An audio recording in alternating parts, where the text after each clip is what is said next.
Okay. சட்டம் தொடர்பான ஒரு அறிமுகத்தை வழங்குறதும் தொடர்பான இல்ல ஆரம்ப நுழைஞ்ச வழங்குறதுக்கான இந்த இந்த வழிகாட்டி தொடர்ல வந்து முதலாவது கிளாஸ்ல நாங்கள் இருக்கிறோம், முதலாவது அமர்வுல இருக்கிறோம். அதன் அடிப்படையில வந்து நான் சட்டத்தரணி ரிஸ்வான் அந்த உங்களோட கிளாஸுக்கு வந்து நான் தான் வளவாளராக இருப்பேன். அதே நேரம் இந்த வழிகாட்டி வகுப்புகள் பிளஸ் லேர்னிங்ங்கிற எங்கட ஒரு நிறுவனம் ஊடாக இது நடாத்தப்படுகின்றது. அதே போல இந்த கிளாஸஸ் வந்து உங்களுக்கு வந்து ஒரு சட்டம் தொடர்பான அடிப்படை அறிவை வழங்குறதுக்கு போதுமானதாக இருக்கும். அதே நேரம் சட்டம் தொடர்பான அறிவை பெற எதிர்பார்க்கிறார்கள். போட்டி பரீட்சைகளுக்கு பல்வேறு அரசு தொழில் மற்றும் சில பதவி உயர்வு போட்டி பரீட்சைகளுக்கு தயாராகுபவர்கள் மற்றும் சமூக அரசியல் விடயங்களிலே அக்கறை செலுத்தி ஈடுபாடு உள்ளவர்கள் மற்றும் அரச தனியார் துறை ஊழியர்கள் என பல்வேறு தரப்பினருக்கும் ஒரு உபயோகமான கிளாஸாக இருக்கும். இந்த கிளாஸஸ் வந்து 35 தொடக்க 40 நிமிடங்களுக்கு உட்பட்டதாக இருக்கும். ஏன்னா இது உங்களோட கன்சிடரேஷனை குறிப்பிட்ட நேரத்திலாம் பெறலாம். நீங்க அந்த குறிப்பிட்ட நேரத்துக்குள்ள கிளாஸஸ் இருந்தால் தான் அது உங்களுக்கு சிறந்த பயனுள்ளதாக இருக்கும். இந்த அடிப்படையில் வந்து வடிவமைக்கப்பட்டிருக்குது. அதே நேரம் இது எங்களுடைய ஸ்டேஜ் 1, அதாவது வந்து முதலாம் கட்டம் என்ற அடிப்படையில் வந்து இந்த கற்பித்தல் இருக்கும். இது வந்து நாங்கள் ரெக்கார்டடா தான் உங்களுக்கு தாரோம், அதாவது பதிவு செய்யப்பட்டதான் தாரோம். காரணம் வந்து நீங்க பல்வேறு துறை சார்ந்த துறைகள் இருக்கீங்க, உங்களோட நேரம் ஒவ்வொரு ஆளுக்கும் வித்தியாசப்படும் என்ற அடிப்படையில் வந்து நீங்க விரும்பின நேரம் இதை பார்த்து கொள்ளணும் என்ற அடிப்படையில வந்து ரெக்கார்டடா தரப்படுது. ரெக்கார்டடா தரப்படுறதால வந்து உங்களுக்கு முடியுமான வரைக்கும் சில விஷயங்கள் ரிப்பீட்டா மீளவும் கேட்க முடியுமாக இருக்கும்.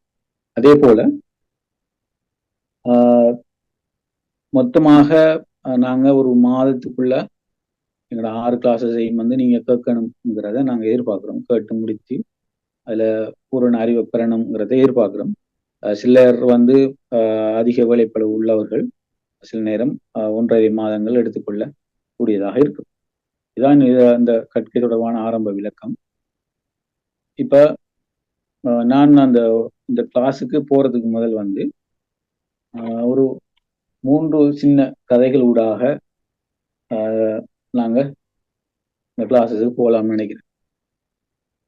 உங்களுக்கு தெரியும் வந்து மோட்டார் போக்குவரத்து, மோட்டார் சைக்கிள் அல்லது வாகனங்கள் வைத்திருக்க தெரியும் வந்து ஒரு வாகன புகை பரிசோதனை தொடர்பான ஒரு சர்டிபிகேட் ஒன்று தருவாங்க. உங்களோட வாகன பரிசோதனையில் நீங்க பாஸ் ஆனால், வாகனம் பாஸ் ஆனால் வந்து ஒரு சர்டிபிகேட் ஒன்று தருவாங்க.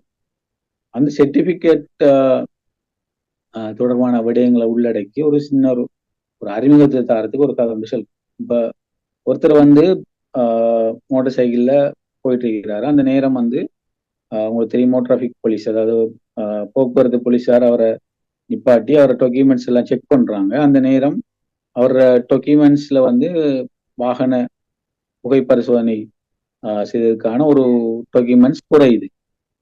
அப்ப அந்த நேரம் இதை நீங்க எடுத்து வரலையான்னு சொல்லி கேட்குறாங்க. இல்ல வீட்டை தான் இருக்கு, நான் எடுத்து வரலன்னு சொல்லி சொல்றாரு. அந்த நேரம் போலீஸ் சொல்றாங்க வந்து இல்ல நீங்க கையோட வச்சுக்கணும், அதுக்காக உங்களுக்கு நாங்க ஒரு ஃபைன் உண்டு, ஒரு பணம் உண்டு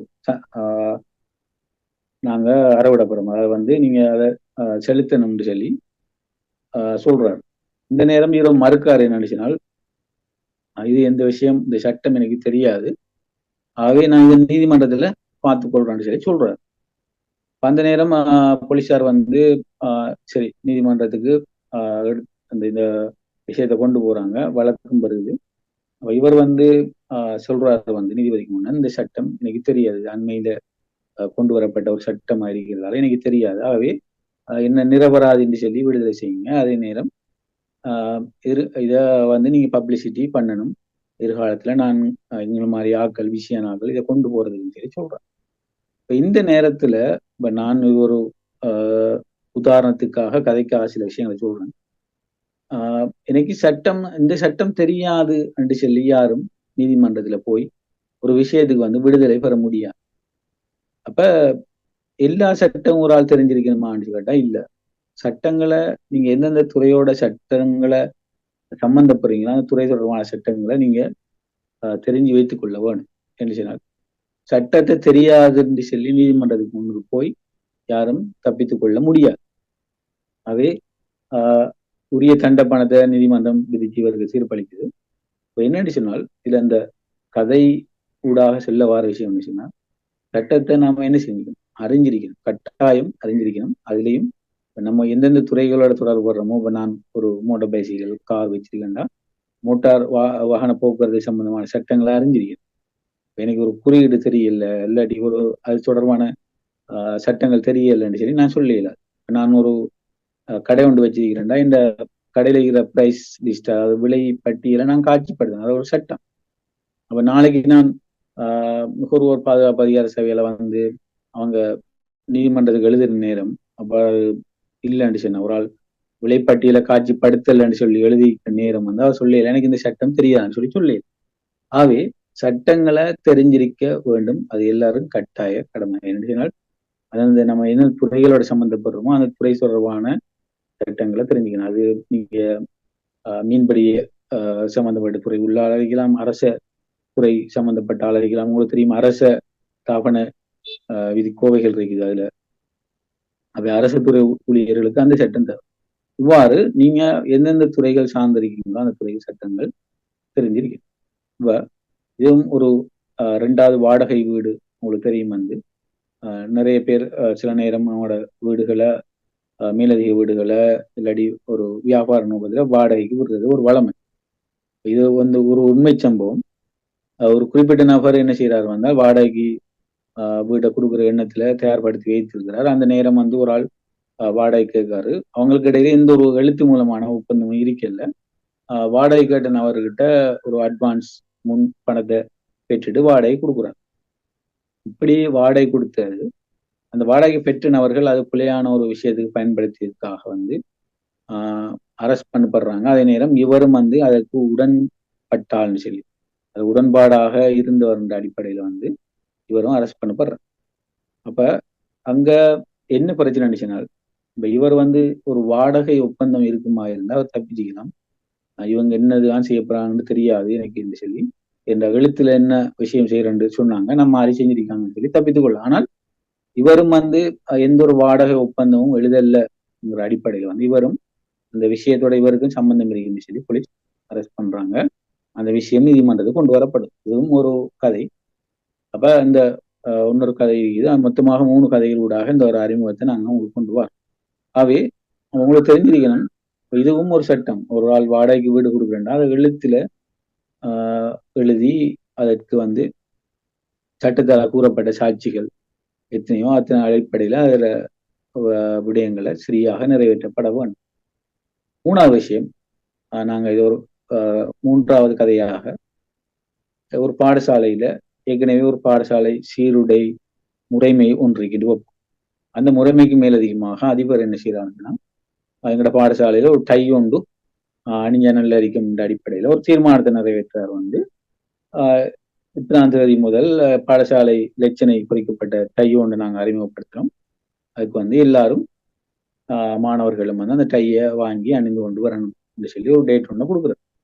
இதுல 98% பேரண்ட்ஸ் வந்து சம்மதம் தெரிவிக்கிறாங்க. அதாவது வந்து அவங்க எதிர்ப்பு இல்லை. 2 விதமான அதாவது குறிப்பிட்ட சிலர் வந்து இது எதிர்ப்பு தெரிவிக்கிறாங்க. இது ஒரு பிள்ளையான நடைமுறை என்று சொல்லி எதிர்ப்பு தெரிவிக்கிறாங்கன்னு வைப்போம். இதெல்லாம் உதாரணத்துக்காக கதைக்காக சொல்லப்படுற விஷயம். அவையே அந்த எதிர்ப்பின் காரணமாக இப்ப இந்த அதிகாரத்தை பாடசாலை யூனிஃபார்ம்ட இந்த மெதட்டை மாத்திர அதிகாரத்தை யார் கொடுத்தது? இந்த பிரின்சிபல் இந்த அதிபருக்கு யார் கொடுத்ததுங்கிற ஒரு பிரச்சனை வருது. ஆகவே இத நாங்க சொல்றோம் வந்து சட்டத்துல கையளிக்கப்பட்ட அதிகாரம் என்று சொல்லி சொல்றோம். அதாவது உண்மையாக பாடசாலை சீருடைகள் தொடர்பான விடயங்களை தீர்மானிக்கிறதுக்கு அதிகாரம் நாட்டை பொறுத்த வரைக்கும் பாராளுமன்றத்துக்கு பாராளுமன்றம் கல்வி தொடர்பான ஒரு சட்டத்தை இயற்றுகிறது. அந்த சட்டத்துல சில அதிகாரங்களை அமைச்சருக்கு கொடுத்த நேரம் சில அதிகாரங்களை செக்ரட்டரிக்கு கொடுத்துருக்குது. செக்ரட்டரி தனக்கு கொடுத்த அதிகாரங்களை சிலவற்றை வந்து ஆஹ் மாகாண கல்வி பணிப்பாளர்கள் உங்களுக்கு தெரியும் அவர்களுக்கு கொடுத்திருப்பாரு. மாகாண கல்வி பணிப்பாளர் சில அதிகாரங்களை வலய கல்வி பணிப்பாளர் அல்லது கோட்ட கல்வி பணிப்பாளர் என்று இருக்கிறவர்கள் கொடுத்திருப்பாங்க. அதே நேரம் அந்த வலய கல்வி பணிப்பாளர்கள் வந்து சில அதிகாரங்களை பாடசாலையை சிறந்த முறையில நடத்தி செல்வதற்காக வந்து அதிபர்கிட்ட பிரின்சிபல்ட்டையும் கொடுத்திருக்கிறார். அந்த அதிகாரத்தின் அடிப்படையில அதிபர் இந்த முடிவு ஒன்று எடுத்துக்கிறார். இதுல என்ன ஆச்சுனால் நீங்க இன்னொரு விஷயம் வழங்கணும். இந்த சீருடைங்கிற விஷயம் நாட்டின் ஒரு ஒரு உரிமையில உண்டு. ஒரு ஆடை ஒரு கலாச்சார சம்பந்தமான அவர்கள் விரும்பிய ஒரு ஆடை அணிவதற்கான சுதந்திரம் இருக்கு. அதன் அடிப்படையில வந்து அதற்கு மாறாக இல்லாமல் என்ன செய்யும் அந்த ஒரு விடயங்களுக்கு உட்பட்டு குறித்த பாடசாலையிட ஆடையை தீர்மானிக்கிற அதிகாரம் அதிபருக்கு இருக்குது. இப்ப இந்த அதிகாரம் எங்கிருந்து வருதுன்னு சொன்னால் அவருக்கு மேல்மட்டங்களால உத்தியோகபூர்வமாக கொடுக்கப்பட்ட அதிகாரம், அதாவது கையளிக்கப்பட்ட அதிகாரம் சொல்லி சொல்லுவாங்க. ஆகவே அந்த கையளிக்கப்பட்ட அதிகாரம் ஊடாக ஒரு ஆள்கிட்ட இருந்து இன்னொரு ஊடாக அவருக்கும் கையளிக்கப்படுகிறது. ஆகவே பைனலா இதுவும் ஒரு சட்டம் தான். இந்த அதிபர் பாடசாலையில சீருடைய மாற்ற எடுத்த முடிவும் ஒரு சட்டம் தான்ங்கிறத நாங்க வழங்கிக் கொள்ள வேண்டும். அடுத்தது சட்டத்தின் நோக்கம், அதாவது சட்டத்திற நோக்கம் என்னங்கிற சம்பந்தமாக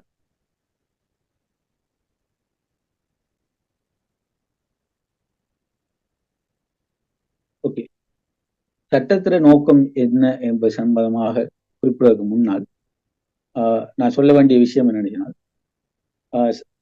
இது ஒரு சுருக்கமான ஒரு அறிமுகத்தை நான் கொடுக்கலாம்னு நினைக்கிறேன். அதாவது சட்டம் என்றால் என்னங்கிறது, அதாவது வந்து எல்லா விடயங்களுக்கும் ஒரு வரைவிலக்கணம் இருக்கிற மாதிரி சட்டம் என்றால் என்னங்கிறதும் ஒரு வரைவிலக்கணம் இருக்கணும். அதன் அடிப்படையில ஒரு விதிகளின் தொகுப்பு தான் சட்டம் என்று சொல்லப்படுது. விதிகளின் தொகுப்பே சட்டம். இன்னும் சிலர் வந்து சில இடங்களை சொல்றாங்க வந்து பாராளுமன்றத்தினால உரிய அங்கீகாரத்துடன் நிறைவேற்றப்படுகின்றவை சட்டம் என்று சொல்லப்படுது. அதே போல இன்னும் சில இடங்கள்ல சொல்லப்படுது சமூகத்தில் நீதியை நிலைநாட்ட ஒழுங்கை மேற்கொள்வதற்கு மக்களுக்கு உரிய கடமைகளை பொறுப்புகளை வழங்க உருவாக்கப்பட்ட விதிமுறைகள் சட்டம் என்று சொல்லப்படுது. இவை அரசால் அல்லது அரச தரப்பின் முயற்சியுடன் சட்டமன்றத்தால் இயற்றப்படுபவை என்று சொல்லப்படும். இப்படியான அந்த வரைவிலக்கணங்கள் சொல்லப்படுது. நோமலா ஒவ்வொரு தியரியிலேயும் வித்தியாசமான வரைவிலக்கணங்கள் கொடுக்கப்பட்டிருக்கும். சில இடங்கள்ல பாராளுமன்றத்தால் இயற்றப்பட்ட சட்டம் காணப்படும் சொல்லுபடி அவை இவ்வாறான பல வரைவிலக்கணங்கள் சட்டத்துக்கு கொடுக்கப்பட்டிருக்கும். நீங்க தேவை என்று சொன்னால் இந்த விஷயங்களையும் வந்து நீங்க மேலதிகமாக எழுதி வைத்துக் கொள்ள முடியும். அடுத்தது சட்டத்தின் நோக்கம். அந்த விஷயத்தை நான் பாக்குறதுக்கு முதல் உங்களுக்கு இப்ப இது ஒரு ரெக்கார்டட் கிளாஸா இருக்கிறதால வந்து ஒரு பதிவு செய்யப்பட்ட கிளாஸ் இருக்கிறதால சில நேரம் உங்களுக்கு கேள்விகள் ஏற்படும், உங்களுக்கு சில டவுட்ஸுகள் வரும். அதை தீர்த்து கொள்றதுக்காக எங்களோட தொலைபேசி இலக்கம் உங்களுக்கு தரப்பட்டியும் அந்த இலக்கத்தினூடாக தொடர்பு கொண்டு நீங்க வந்து உங்களோட டவுட்ஸில் எழுதி வச்சு நீங்க வாட்ஸ்அப் வாய்ஸ் ஊடாகவோ இல்லை டெக்ஸ்ட் மெசேஜ் ஊடாக வந்து கேட்டுக்கொள்ளலாம். அடுத்தது சட்டத்தின் நோக்கம். சட்டத்தின் நோக்கம் நிறைய நோக்கங்கள் இருந்தாலும் இது வந்து சமத்துவத்தை அனைவருக்கும் சம உரிமை கொடுக்க உதவுது. அடுத்தது ஒவ்வொருவருக்கும் சட்ட பாதுகாப்பை வழங்குறது. அடுத்தது ஒழுங்கமைப்பை பராமரிக்கிறது, மெயின்டைனிங் ஆர்டர்னு சொல்லி சொல்லுவாங்க. அடுத்தது உரிமைகள் சுதந்திரத்தை பாதுகாத்தல் விஷயம், ப்ரொடெக்டிங் ரைட்ஸ். அடுத்தது சச்சரவுகளை தீர்ப்பது. அடுத்தது தரநிலைகளை நிறுவது, அது எது சட்டபூர்வமானது சட்டபூர்வம் இல்லைங்கிறத ஒரு தர நிலைகளை நிறுவுவது, எஸ்டாப்ளிஷிங் ஸ்டாண்டர்ட்னு சொல்லி சொல்லுவாங்க.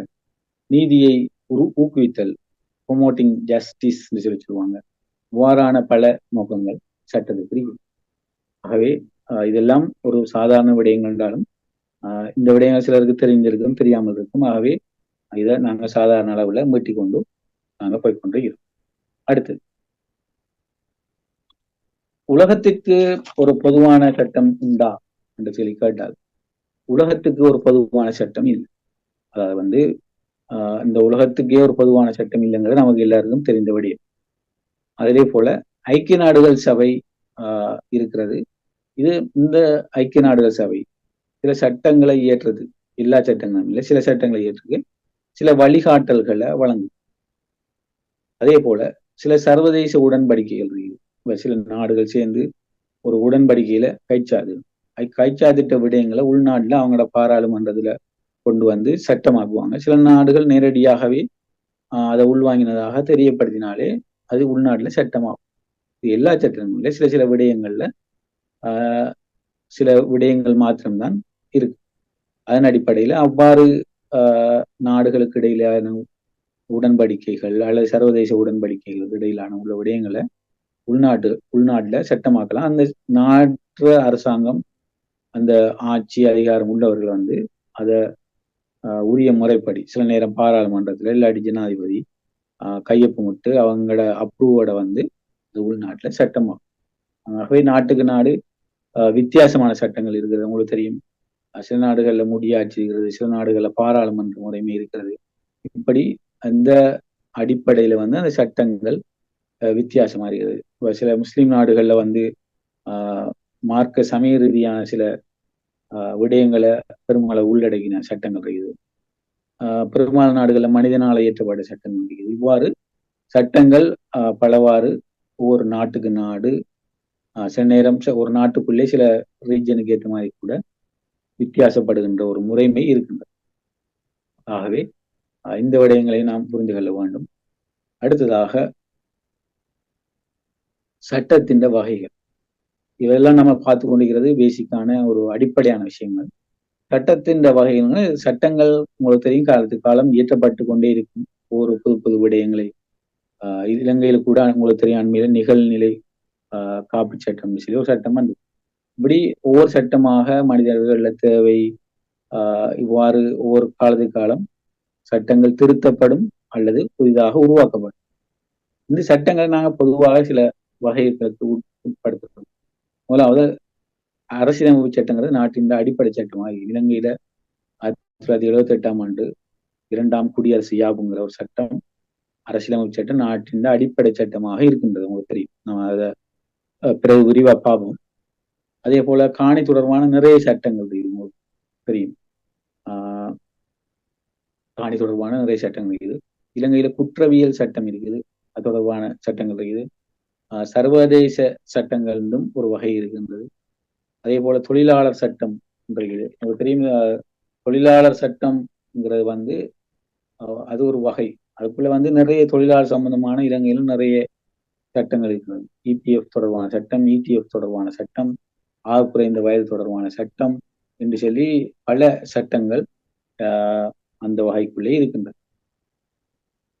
இதெல்லாம் வந்து காணி தொடர்பான சட்டம், தொழிலாளர் சட்டம், சர்வதேச சட்டம், குற்றவியல் சட்டம், குடியியல் சட்டம், இப்படி சட்டங்களை நாங்க பல வகைக்குள்ள நாங்க உள்ளடக்கலாம்.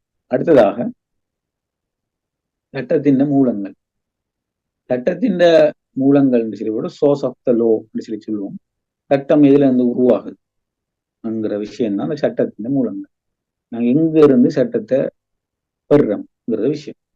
முதலாவது எங்களோட நாட்டு அரசியலமைப்பு சட்டம்னா ஒரு அடிப்படையான சட்டம்.